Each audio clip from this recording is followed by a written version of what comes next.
Some films feel like museum visits, polite, respectful, maybe even a little yawn-inducing. And then there are the ones that burst into your room like a stray alley cat with a torn ear and a bad attitude. Drop a crumpled story at your feet and go, "Here, watch this. Don't like it? Door's over there." Band of Outsiders is that cat. Godard doesn't tell a story in this film. He takes it for a walk, on a leash, which snaps every 10 minutes.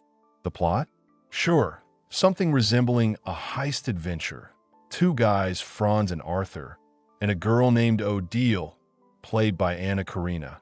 Imagine if melancholy had dimples. Decide to rob her aunt's house where some mysterious cache is supposedly hidden.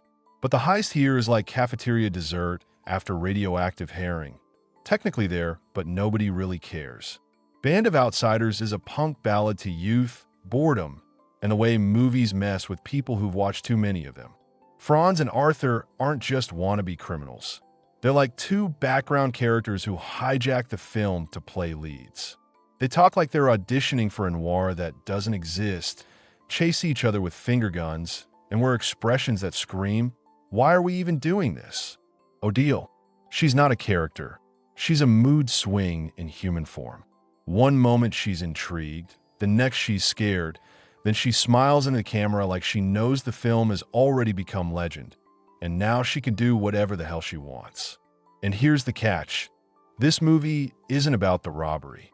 It's a hangout disguised as a crime flick, an anti-heist, anti-romance, anti-drama, where suspense is replaced by detachment, and the big climax is a power walk through the Louvre. And then, of course, the dance. Oh, that cafe dance. Like three teenagers storming a philosophy lecture, plugging themselves into a jukebox, and moving as if the world around them suddenly became a karaoke version of life. No other frame from 60s cinema feels so wildly, infectiously alive. It sounds like a vinyl record flipping to its B-side, and you realizing you've always loved this side more.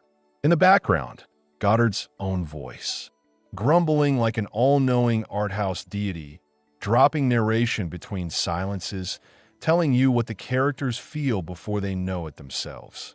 He's like a grumpy fairy tale narrator who, instead of happily ever after, says, one thought about death, one about love, and the third about running away.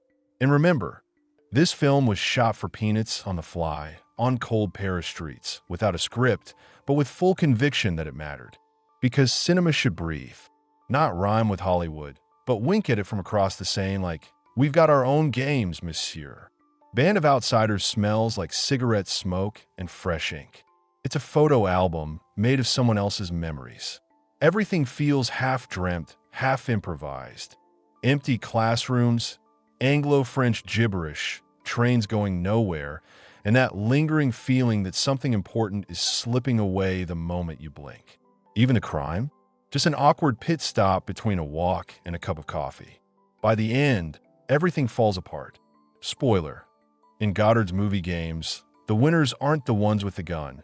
They're the ones who turn to the camera and whisper with their eyes, "See? We made it all up. We're promised a sequel."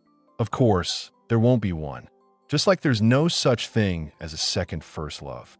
But you want to believe those three fools, with a heist in their pocket and a beat in their feet, really did sail off into the sunset. In a boat, somewhere off the coast of movie Texas. Band of Outsiders isn't a film. It's a jolt.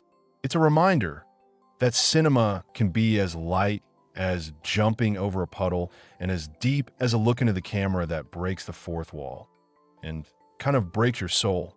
It doesn't lecture, it doesn't beg, it doesn't insist. It just sits next to you, makes some tea, puts on a record, and asks if you want to dance, even if you don't know how.